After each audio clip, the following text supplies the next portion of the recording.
네, 이제 두 번째 시간 들어갑니다. 예수를 믿지 않는 전통적인 그 유대인들만 자신들의 메시아를 반대하고 대적했던 것이 아니고, 유대인들 중에 예수를 믿은 자들, 그러니까 이 믿음이 성경이 말하는 정말 믿음이 아니죠. 다른 믿음이죠.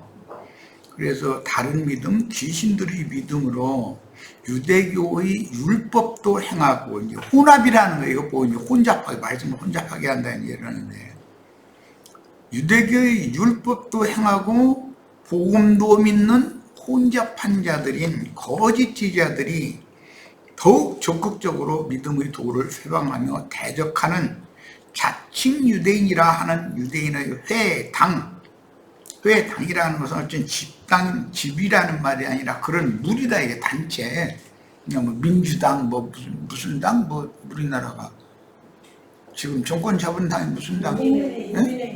국민의힘당? 이렇게 복잡한 이름을 지어놔서 간단하게 뭐 국민당이라고 하든지, 뭐 국민당은 저기 중국당 같은 또 그래서 그래서 유대인의 회당에 속한 기독교인들이 되는데, 이들이 더 위험하다. 차라리 세상 사람보다도 이 기독교인들이 더 위험하다는 거예요. 말씀을 혼잡하게 자기네들의 그 편리대로 믿는 사람들이죠. 이게 굉장히 위험한 사람들이에요. 예수님 때 이미 예수를 죽이려고 했고, 예수님이 성전에서 피하여 도망갈 수밖에 없도록, 나갈 수밖에 없도록 하는 일을 누가 했냐면 혈통적인 단순한 유대인들이 아니고 예수를 믿은 유대인들이었다는 거예요. 이게 굉장히 중요한 말이 성경에는. 그런데 그런 일이 복음서에만 있는 게 아니라 사도행전에도 또 나오죠. 사도행전 21장 21절로 26절을 인용했는데 15장에 보면 믿는 유대인들이 할례도 받고 모세 율법도 지키고 믿어야 된다, 이렇게 그래야 구원받는다, 이제 이러는 사람들이 대다수 있다는 거거든. 그런데 그 사람들은 야고보를 따르는 사람들이었었고, 12제자와 120명은 완전히 유대 종교 체제에서는 완전히 벗어난 사람들이었기 때문에 이걸 구분을 오늘날 기독교인들이 너무, 기독교계 신학자들이 이걸 구분을 못하고 있는 거예요. 지금 가르치지를 않아. 이게 뭔 일인지에 대해서 이해가 없다 보니. 그래서 네가 이방에 있는 모든 유대인을 가르치되, 이건 이제 바울 형제를 보고 야고보가 하는 말이에요. 모세를 배반하고 아들들에게 할례를 행하지 말고, 유대인들의 율법대로면 난지 8일 만에 아들은 할례를 행해야 되잖아요. 그런데 그런 걸 하지 말고 또 관습을, 이제 유대인의 전통이라고 그러는데 그런 걸 지키지 말라 한 다음을 수만이나 되는 믿는 이들이 들었다 이거예요. 안 믿는 이들이 들은 얘기라는 게 아니에요. 지금부터는 예루살렘에 수만이나 되는 믿는 이들이 있는데 이들이 다 야고보와 한편이다 이거예요. 22절 그러면 어찌할꼬 야고보가 지금부터 이제 잔꾀를 낸다 이 말이죠. 그들이 필연 그대가 온 것을 들으리니 우리가 말하는 이대로 하라. 이것은 야고보가 자기의 꾀를 바울 사도에게 제시를 해가면서 이대로 해라 이런단 말이에요. 그만큼 그때 당시에는 야고보가 예루살렘에 믿는 이들 중에서 구원이자 했었다는 걸 알 수가 있는 거죠. 서원한 네 사람이 우리에게 있으니, 이 서원이라는 건 나시린의 율법에 의한 서원을 한 것을 말하는데, 네 명이, 수만 중에 이 네 명은 유대교의 열심히 특심인 사람이라는 뜻이겠죠, 당연히. 그런데 그 수많은 야고보를 따르는 수많은 믿는 이들 중에 이 아주 열심히 특심인 4명이 있는 거예요. 그런데 바울 되기 전에 사울도 이렇게 열심히 특심인 사람이었었죠. 그러다 보니 바울도 나시린의 서원을 율법대로 온 거예요. 그런데 그 기한이 딱 이 네 사람과 맞물려서 기한이 차버렸어. 또 이렇게 하신 것도 하나님이 전능성 여기에 우리가 다 볼 수 있잖아요. 아니 그 세 사람도 기도를 할 때 나는 언제부터 언제까지 하나님을 위해서 나 자신의 모든 것은 다 버리고 하나님께 전적으로 궁극적으로 헌신하겠습니다 하고 서원을 했는데 어쩌면 기한이 이 세 사람이 똑같은 날짜에 기한이 차게 서원을 했고 바울 사도가 서원을 한 것도 기한이 딱 맞아. 또 이거 기적이 아니면 어떻게 이렇게 되겠어. 그야말로 이런 거 기적이지. 그 당시 예루살렘에는 수많은 믿는 이들이 야고보와 함께 있었고 이 사람들은 특징이 뭐냐면 집에 있는 교회를 실행을 하지를 않아요. 이 사람들은 성전 생활을 하는 거예요. 그런데 완전히 유대교만 믿는 거예요. 그게 아니고 예수도 믿어. 이러니까 이게 참 복잡한 사람들이야. 야고보와 함께 있었고 그들은 여전히 율법도 행하며 예수도 믿어야 한다는 철저한 관념을 가진 오늘날에 이제 이런 사람들 보고 기독교인이라고 그래요. 기독이라는 말은 그리스도라는 말이고 거기에 그리스도인들이야지 기독교인이 되면 이게 이제 문제다 이거예요. 이게 이런 사람들 보고 이제 현대용어로는 메시아닉이라고 그러는데 예수를 메시아로 믿는 사람들이다 이거예요. 그런데 있는데 12제자들이 함께하는 120명의 그리스도인들과는 완전한 전통적인 유대인들이 있고 실제로 신약의 사도들을 박해한 사람들은 그 유대인들이 아니고 믿는 유대인들에 따르는 것이 이게 비밀이란 말이에요. 지금 아예 유대인들은 관심이 없어. 바울이 뭔 얘기했다 베드로가 뭔 얘기 그 관심 자체가 없어요. 우리 저 시장에 가서 우리 자매님들 뭐 예를 들어 전도하는 사람들 쳐다나 봐요? 뭐 전도지 받으라고 하면 아이고 나 바쁘다고 이러고 받지도 않아. 관심이 없어요. 그냥 그 사람들을 박해할 사람들이 아니라는 거예요. 그런데 성당이나 예배당에 은혜 받았다고 쌍심 지키고 예수 믿고 축복받으시고 전도지 돌리고 이런 사람들이 진리의 도를 따르는 이 그리스도인들을 대적하고 박해한다는 거예요. 이게 비밀이 아주. 120명은 수많은 예루살렘의 기독교인들에게서 나와서 따로 있는 집에 있는 교회를 실행을 하던 사람들이었어서 이게 처음 익은 열매 한 단이라고 그래요. 자, 야고보와 함께하는 수많은 기독교인들, 현대의 메시아닉 그 주시라고 하는 메시아닉들이란 말이야. 이들은 서원 율법에 따라 율법에 열심을 내는 자들이 있었는데 율법 제도와 율법 교리들을 배설물로 버리고 오직 믿음의 도를 전파하던 바울도 야고보 무리와 같은 율법 교인으로 보이게 하려고 야고보가 꾀를 낸 거잖아요. 지금 네가 율법을 행하는 사람이라는 이 사람들한테 인정을 받는 것이 좋겠다 그런 뜻으로 지금 꾀를 낸 거거든.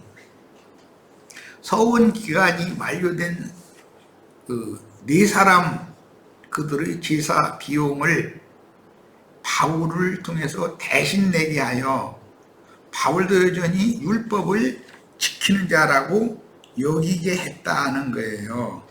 그런데 그들이 바울을 죽이지 않으면 우리는 밥도 안 먹겠다 이랬다고 나오는 거죠 이제. 그러니까 야고보의 술수가 안 먹혀 들어가는 거예요 이게. 24절 그들을 데리고 함께 결례를 행하고 이 결례를 행한다는 것은 나시린의 서원법에 따라서 기한이 찼으면 결례의 그 예물을 코르반을 갖다 바쳐가면서 결례의 예를 행해야 된단 말이야. 그러면 그 다음부터는 포도주를 마실 수가 있는 거죠. 야, 그들을 위하여 비용을 내어 머리를 꼭 깎게 하라. 그러면 모든 사람이 그대에 대하여 들은 것이 사실이 아니고 그대도 율법을 지켜 행하는 줄로 알 것이다. 바울이라는 사람도 율법을 지켜 행하는 믿는 이들 중에 하나다라고 자신들과 같은 동료라고 인정시키려고 이제 이런 술수를 부린 거죠. 자, 야고보의 이 같은 제안이 얼마나 간교한 제안, 즉 뱀의 혀인지는 그 후로 일어난 소위 메시아닉 주시, 율법적인 기독교인들의 소요와 바울에 대한 무고와 바울의 상소. 나는 로마의 시민권이 있는 자니까 로마 황제한테 가서 재판을 받을 거다.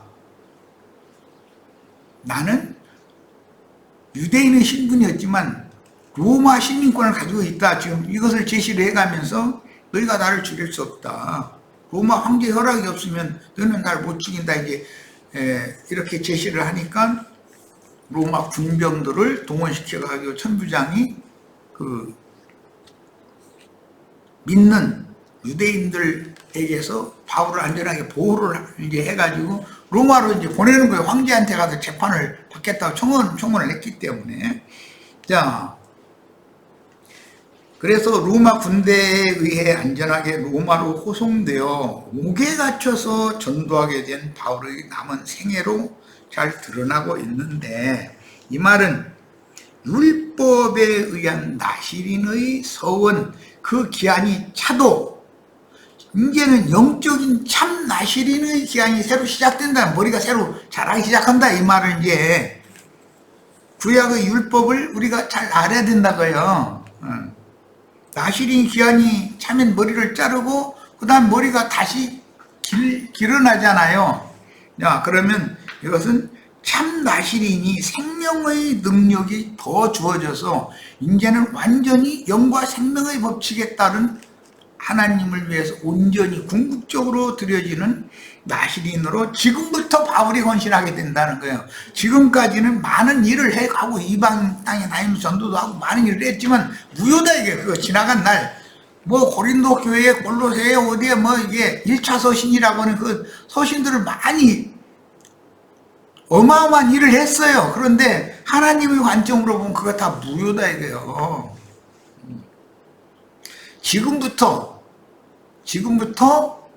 정식 나시린으로서 머리카락이 다시 자라기 시작하면서 남은 생에 이제는 진짜로 복음을 위해서 헌신을 하다가 순교하는 거예요. 자, 이 구분을 잘 하시라는 거예요. 성경에 왜 이런 말씀이 나왔는지를. 오늘날까지도 큰 음녀인 기독교계에는 대제사장 무리인 정통 유대교인들과 믿는 채 하지만 사실은 믿지 않고 복음을 희석하여 배도의 일을 가는 야고보 무리의 수만과 12사도와 함께하는 처음 익은 열매 한 단 120명의 성도를 구분하지 못하고 거짓 믿는 이들을 대표하는 야고보의 편을 드는 기독교인들이 오늘 세상 교회라니 많은 불에 앉은 큰 음녀라는 건 안 믿는 사람들이 아니요, 믿는 사람들인데 이 사람들이 죄의 법칙, 세상의 법칙, 율법의 그 멍에 율법의 저주 이 법칙에서 해방받은 사람들이 아니다 이거예요. 이게 얼마나 중요한 말인지를 잘 이해를 해야 돼. 사도행전 21장 25절 주를 믿는 이방인에게는 이게 이제 야고보가 그 바울을 설득하는 말이에요. 지금 우리가는 예루살렘 수많은 믿는 이들이죠. 우상의 제물과 피와 목매어 죽인 것과 음행을 피할 것을 결의했다. 이 말은 하나님께서 이것을 명령하셨다. 계시로 이런 명령을 받았다가 아니라 자신들이 결의를 한 거예요. 뭐 다른 건 몰라도 이것은 율법으로 철두철미하게 지켜야 된다. 이것은 이제 신종율법이죠. 그러니까 이렇게 결의하고 이방 교회들에게 편지를 했다. 아니 바울이 이 사람들을 데리고 이튿날 그들과 함께 4명의 나시린의 소원을 한 야고보와 함께하는 유대인들이죠. 믿는 유대인들이죠. 그 중에서 이제 열심히 특심인 사람들이에요. 그들과 함께 결례를 행하고 성전에 들어가서 각 사람을 위하여 제사 드릴 때까지의 결례 기간이 만기된 것을 신고했다. 그랬어요. 근데 이때까지는 바울도 율법을 그대로 하는 거예요, 지금. 야고보는 자신과 동료인 수많은 지지를 받아 4가지의 신종 율법을 제정하여 명문화하고 이방 교회에 보내므로 신약 시대에 이건 주님께서 보낸 그 법이 아니죠. 그리스도 율법이 아니에요. 이건 야고보와 수많이 자신들이 결의한 그거예요. 그런 법이에요. 신약 시대에 메시아닉 주시들은 율법 종교인들 즉 기독교계의 조직 신학을 근거로 주도적으로 결의하여 베드로와 바울의 신약 복음을 율법과 희석하는 역할을 이렇게 했던 것이다. 사도행전 이제 15장을 보겠습니다. 6절로 11절만 인용을 했는데 앞에 믿는 유대인들 중에 율법도 행하고 할례도 행하고 믿기도 하고 그래야 구원받는다라고 하는 주장하는 수많은 믿는 이들이 야고보와 함께 하고 있는 거예요 지금. 그런데 바울이 이방 땅에 가서 율법을 행해서 구원받는 게 아니고 믿음으로 구원받는다라고 전하고 다닌 사실을 고한 거예요. 할례도 손할례가 필요 없고 영적 마음에 행하는 영적 할례를 받아야 된다라고 이제 전한 내용을 이미 다 소문으로 알고 있는 거예요, 사람들이. 사도와 장로들이 이 일을 의논하러 모여 많은 변론이 있은 후에 베드로가 일어나 말하되 형제들아 너희도 알거냐 베드로가 지금 증거하는 이 복음과 야고보가 지금 끌고 나가고자 하는 변질된 복음, 혼잡한 그 말씀 이것이 어떤 차이가 있는지를 보라고 내가 이렇게 의도적으로 인용을 한 거예요. 형제들아 너희도 알거니와 하나님이 이방인들로 내 입에서 복음의 말씀을 들어 율법 말씀과 지금 대비하는 말이죠. 믿게 하시려고 율법을 행하는 것과 의도적으로 베드로가 지금 대비시키는 거잖아요. 오래전부터 너희 가운데서 나를 택하시고 또 마음을 아시는 하나님 우리에게와 같이 그들에게도 즉 이방인들에게도 믿은 이들에게도 성령을 주어 증언하시고 믿음으로 그들의 마음을 깨끗이 하사 결례 유대인의 율법이 아니라 유대인의 율법에 의한 결례법이 아니고 믿음의 법으로 마음이 깨끗해지는 것을 중심으로 한다 이거예요. 예. 그들이나 우리나 즉 이방인들이나 우리 유대인이나 차별하지 아니하셨느니라. 믿기만 하면 이것이 이면적 유대인이라고 그래요. 이제 이 사람들은. 그런데 지금 너희가 어찌하여 하나님을 시험하여 우리 조상과 우리도 능히 매지 못하던 멍에를이라는 건 뭐예요? 율법 조문을 준수하려는 의무를 왜 지게 하려고 그러느냐. 그랬단 말이야. 예. 할례를 행해야 되고, 뭘 해야 되고, 이제, 야고보는 우상의 제물, 피, 목매어 죽인 거, 음행의, 다른 건 못 지켜도, 이거 4가지는 꼭 지켜야 된다. 이제 이렇게 나오는 거예요. 이게, 이것은 하나님의 율법에 있는 말씀도 아니고, 자기가 생각해서 예수님께서 이게 명령한 말씀도 아니잖아요. 성령이 계시한 말씀도 아니고. 이런 걸 이제 결의를 해가지고 이렇게 했는데, 멍에를 왜, 우리 조상들도 능히 매지 못하던 멍에를이라는 율법의 저주를, 율법 행위를 믿는 제자들이 목에 두려느냐. 목에 둔다라는 말은, 그때 당시에는 이제 사형수에게는 이렇게 발과 목을 이렇게 한꺼번에 이게 딱 채워놔가지고 이제 그 사람의 사형수요. 중범죄는 그렇게 다뤘단 말이야. 그런 거 보고 뭐라 하는데 나 지금 생각이 안 나.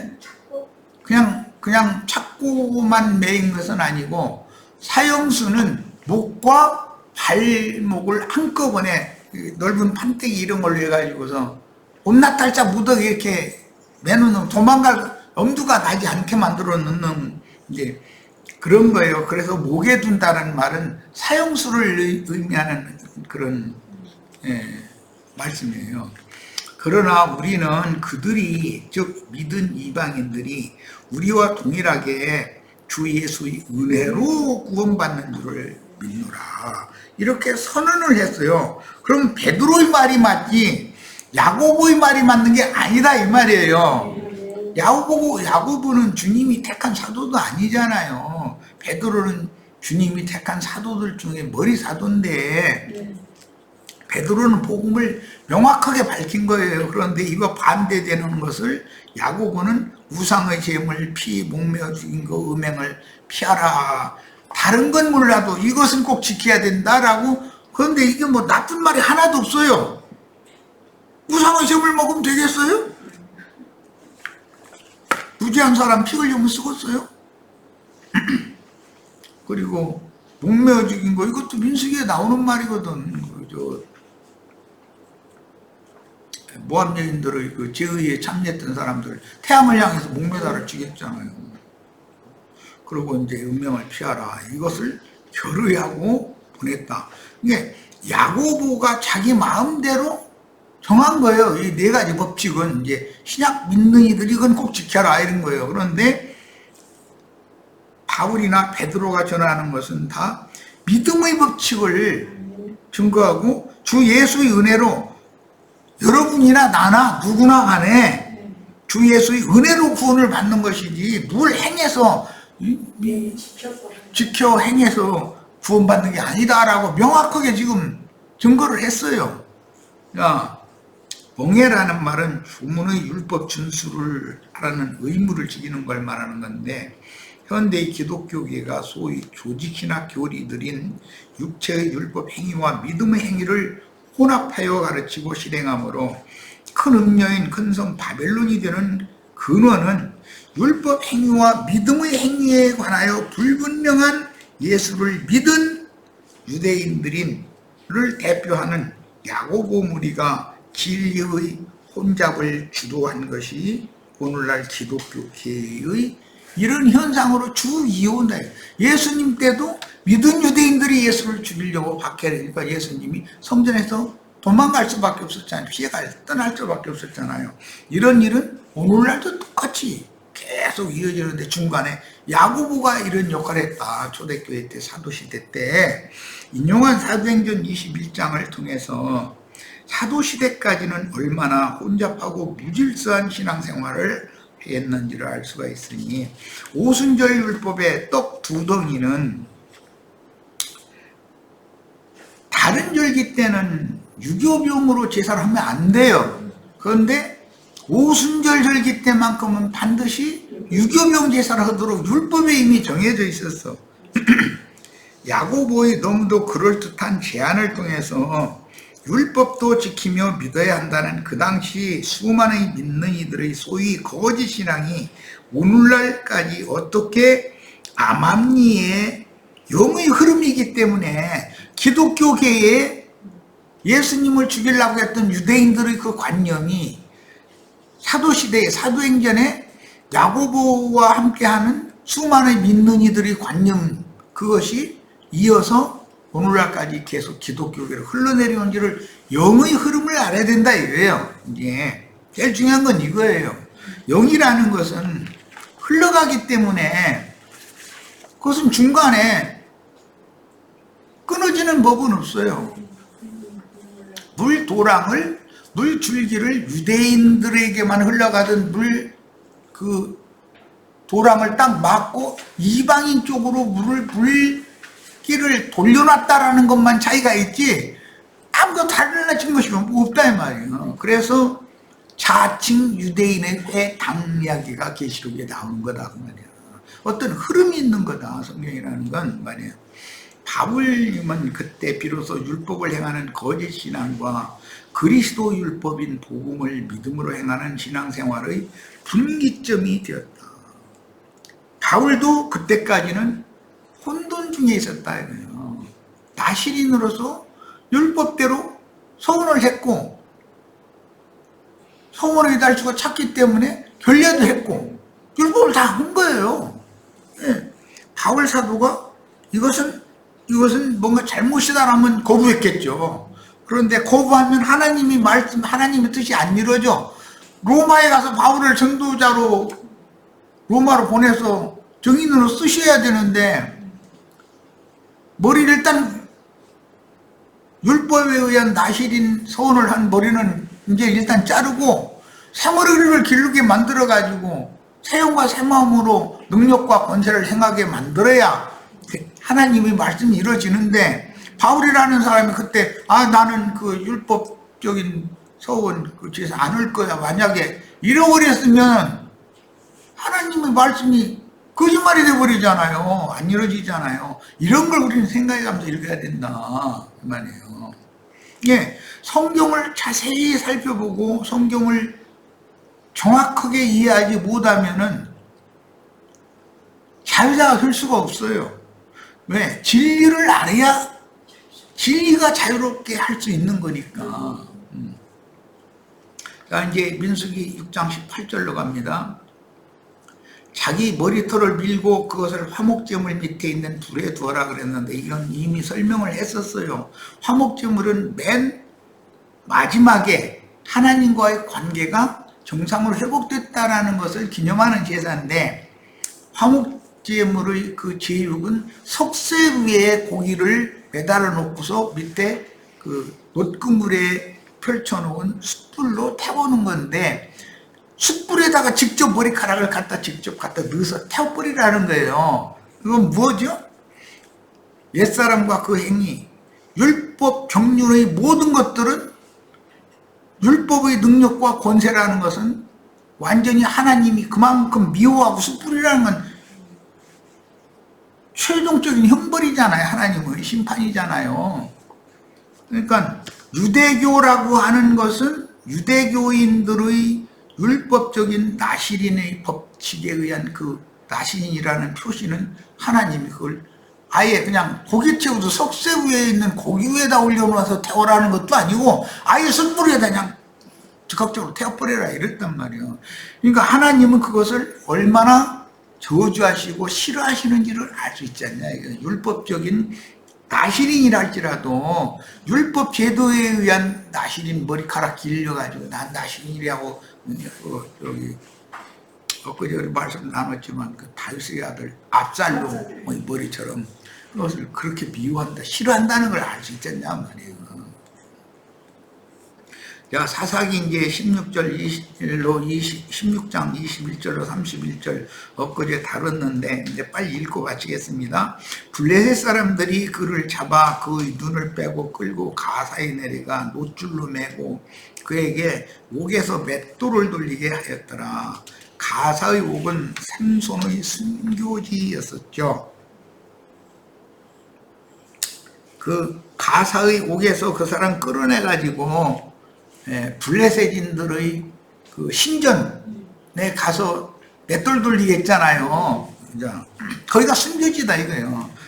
바울 사도의 순교지가 어딘가를 우리가 알 수 있잖아요. 예수님 순교지가 어딘지. 그러니까 이 말은 난 지나간 얘기만 하려는 것이 아니라 오늘 우리들의 순교지가 어디냐. 율법 행위도 지키고 믿기도 해야 되고 이렇게 진리의 말씀을 혼합시키는 그 종교 체제가 기독교 아니냐 이거예요. 기독교는 우리들의 순교지로 정해져 있는 거다 이미. 유대교 종교 체제라는 것은 예수님의 순교지로 의해 정해진 자리잖아요. 인간은 머리가 좀 어느 정도 튀었으면 죽을 자리를 알아야 되는 거예요. 아무 데서나 죽으면 그럼 가치 없는 죽음이잖아요. 죽을 자리를 잘 차지하지. 그래서 그 머리털이 밀린 후 다시 자라기 시작하니라. 이제 이게 이 말씀이 사도행전에서 바울 사도를 통해서 이루어졌다 이 말이에요. 바울 사도가 머리를 밀었죠. 그 후로 로마 감옥에 끌려간 이유는 머리가 새로 자라는 거 아니야, 이제. 그 새로 자라는 그 새 머리를 통해서 주님이 영광을 받은 것이지, 그 안에 전도도 1, 2, 3차 전도 여행도 하고 많은 일을 했어요. 그런데 무효 지나간 나름과는 전부 무슨 뜻이에요? 여전히 혼잡한 영이 조금이라도 남아있고 뭔가가 어지러움이 남아있는 상태건 전부 무효다 이거예요. 또 이제 새 영과 새 마음으로 새로 헌신해라, 이걸 요구한다 이 말이에요. 오늘 우리들도 이런 말씀을 통해서 우리가 지금까지 어떠한 혼잡한 신앙관을 가지고 있었는지 잘 생각해보고, 우리의 순교지는 단순히 세상 길거리가 아니고 세상 사람들이 우리를 박해하고 죽일 리는 절대로 없어요. 뭐 자연사 하게 놔두겠지 세상 사람들은. 그러나 자칭 유대인의 당에 속한 기독교인들은 이런 말씀을 증거를 하면은 가만 놔두지를 않아요. 여기까지 해서 오늘은 이제 민수기 6장 강의 말씀의 나시린의 법칙에 관한 그 기본 진리 말씀은 마치고, 다음 이제 4번 자료는 내가 오늘 해서 올려놔 드렸는데, 그것은 제사장들이 나시린의 법칙을 말씀하고 나서 제사장들이 축도를 하라고 되어 있어요. 축도라는 게 이제 축복하는 기도를 해줘라, 이제 이 말인데, 우리 형제 자매님들이 율법 제사장들의 축도가 아닌 나시린의 법을 말씀하신 다음에 제사장들이 축도를 해라 그랬으니까, 나시린들이 진짜 복음을 맡은 복음의 제사장들이고 그들이 축도를 해라 이 말이라는 것을 잘 이해를 하시고, 그래서 이제 내일 모레 토요일 날 이 말씀을 중심으로 또 이제 해서 6장을 마칠 겁니다. 자, 오늘 집회는 이렇게 해서 마칩니다.